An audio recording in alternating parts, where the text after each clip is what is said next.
What's up, everyone? This is for informational and educational purposes so that you can kind of get an idea of what happens to these sexual predators, people who hurt women and children whenever they think that they're okay to come out to these general population yards. I got sent to Lewisburg SMU for this right here. This is what sent me to the SMU. I spent 26 months from the time I went to the SHU until the time I got out of the SMU and went down to Coleman 1. And what happened was they put this man in our unit, and dude was an anomaly to begin with, but he fit the bill, kind of unkempt looking, glasses, all that, white dude. And he was from Washington, D.C., which is unusual being white and coming from Washington, D.C. So we're all in there, and I'm one day I'm up in my cell, I'm reading a book, and the unit rep comes into the cell and he's like, "Hey, Bumper, man, check it out, dude. This dude's a freaking rapo, dude." I'm like, "What?" And he's like, "Yeah, man, he just came out and said it. Like, yeah, he got falsely accused and this and that." But we didn't know the details at the time. But when it came out, this guy had dragged this woman off of a jogging trail by the Potomac River and tied her up with her shoestrings, stuffed her underwear in her mouth, and proceeded to brutally beat her and assault her sexually. So I'm not even going to go into the more graphic details because it was just a horrible thing that happened to this woman. So I was like, "Well, what's up?" And he's all, "Well, we're going to have his cellie smash him out." His cellie was like this Russian dude. And this Russian dude was kind of like a clown anyways. Like the dude had already had like an incident where he accused this other race of stealing a watch out of his cell. And then when he went up there and looked in his cell, looked around, he found his watch, dude. So he's basically accusing a dude of being a cell thief, which is a really serious charge. And he didn't even look through his freaking cell for his watch before he did this.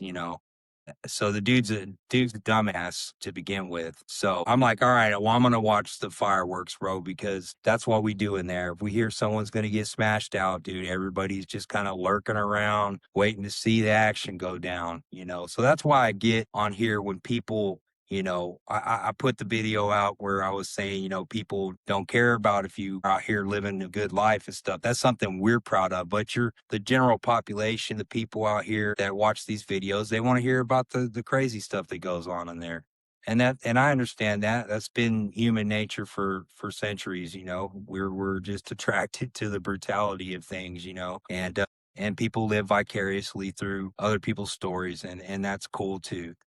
It's about entertainment, right? People learning something, being entertained. It's cool. We got you. So I'm waiting. I'm down at the table. I'm waiting to see this Russian dude smash this SO out. So I watch him walk up to him, and he's gesturing, talking to the guy. Nothing's happening. So I'm like, "Oh, hell no, dude! This dude's telling this dude to check in." So he's like pointing to the office, then pointing up to the cell and all this other stuff. And then he just walks away. Well, I'm watching the victim here, and he's like looking around, and this entire time, dude, he's never came over to our TV area. He's always like stood really close to the CO's office and like was watching like the TS dude's TV, like the Texas Cars TV. And I was like, man, even before it came out that he was what he was, we had our suspicions that dude was something was messed up with him, but it all checked out later on. So this guy walks to the office, is doing the same thing, telling the cop basically in the incident report, it says inmate Regal said that he needed to go up top now.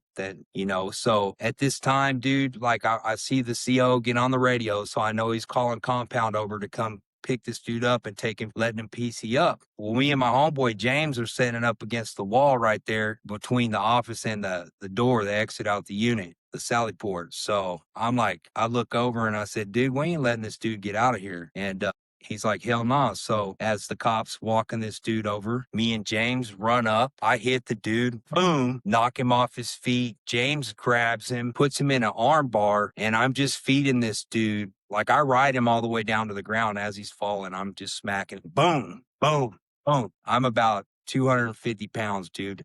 And later on, my homeboys were like, "Bump, every time you touch that dude, I heard bones cracking in his face." You know what I mean? And I did. I put $190,000 worth of reconstructive surgery.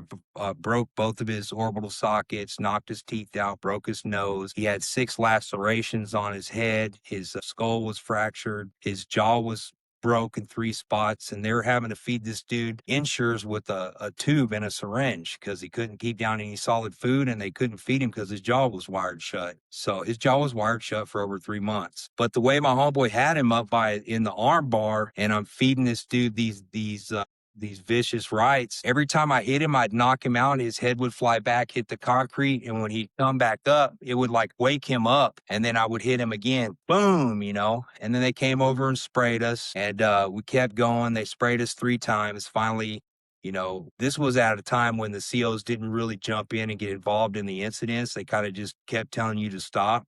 So anyways, man, that was the beginning of me going to the SMOO program. And like once you go once, dude, you end up, it's real easy to go back. So that was just one of the SOs that I got in there. And honestly, I'm not saying it's a flex about prison, but that is something for me to be proud of, because I feel like they should notify these victims and let them know that these guys that were the perpetrators of these horrible crimes against women and children got prison justice. And I'm a big proponent of that. And I will always be a big proponent of that. And so you guys out here in society, just know that if these guys come in there and think everything's just going to be fine for them, and they decide to come out there they are literally coming to a Shark Tank, and they will be dealt with appropriately. And that's our kind of way of giving back to society in there, I feel like. And if you want to see more content like this, just let me know, because I got a ton of these stories. I just want to let y'all know that I want dudes to not think prison's cool, or it makes you some Billy Badass dude. My goal and whole motivation for doing this is to show that we can become productive members of society, redeem ourselves, and to motivate other guys like me to do so. So, man, y'all keep tuning in. I'm going to have more podcasts coming for you.